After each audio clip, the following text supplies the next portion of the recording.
यवतमाळ शहरातील शारदा चौकात mock drill मध्ये एका युवक गंभीर जखमी झाल्याची घटना घडली। तर यवतमाळ शहरातील शारदा चौकात केलेल्या दहशतवादी मॉक ड्रिल चाचपणी पोलीस विभागाच्या अंगलट आली आहे। तर दंगा सदृश परिस्थिती घडल्यास ती नियंत्रणात आणण्याची मॉक ड्रिल सुरू असताना त्या ठिकाणी पोलिसांच्या वतीने अश्रू कांड्या उडवण्यात आल्या आहेत।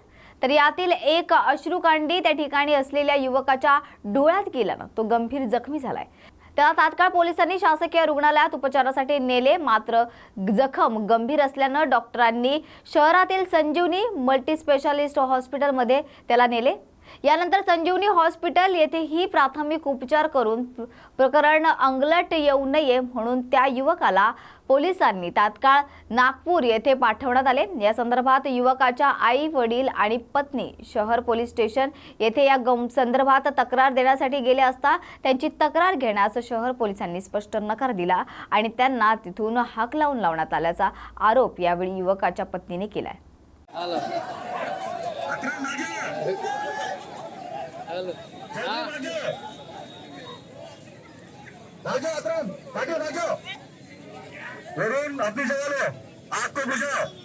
हेलो हेलो हाँ हाँ अरे यार तू ना रुको, पब्लिक को रुको पुलिस। मेरे शोहर का नाम शाहरुख अली है और उनके अब्बू का नाम तसव्वर अली है। पुलिस लोग शारदा चौक पे बम फोड़ने के लिए आए थे, तो उन्होंने जिसकी वजह से मेरे शोहर को नुकसान हुआ और उनकी आंखें दोनों भी अंधी हो गई।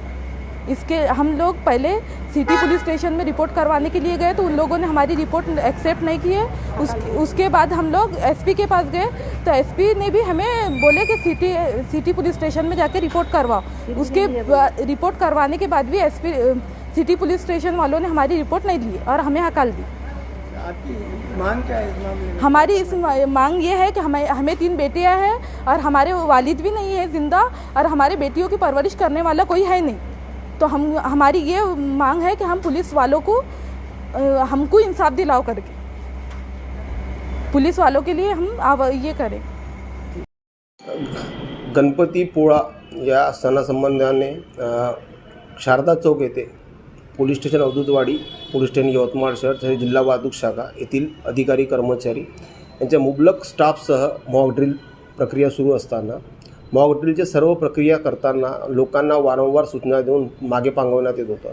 इवन ट्रॅफिक दोन्हीकडचंच ट्रॅफिकसुद्धा थांबवण्यात आलं होतं। सदर मॉक ड्रिलच्या वेळेस योग्य ती काळजी घेण्यात आली। वारंवार लोकांना मागे त्या मॉक ड्रिलची एक मोकळी जागा असते, त्या मोकळ्या जागेपासून वारंवार मागे ठेवण्यात आलं आणि जे याच्यात प्रात्यक्षिक करण्यात जे हे अनुभवी असतात ते असे DI यांना प्रचारण करण्यात आलं होतं। आणि मॉक ड्रिल शांततेत चालू असताना मॉक ड्रिल संपल्यानंतर आमच्या असं लक्षात आलं का 2 व्यक्तींना जखमा झालेल्या आहेत त्या स्टेन ग्रेनेड फोडल्यामुळे, आणि ते लागलीच आम्ही त्यांना उपचारार्थ वेगवेगळ्या दवाखान्यात नेलं। आता सध्या एका तरुणाला डोळ्याला जखम झाल्यामुळे त्याचा नागपूर येथे उपचार सुरू आहे।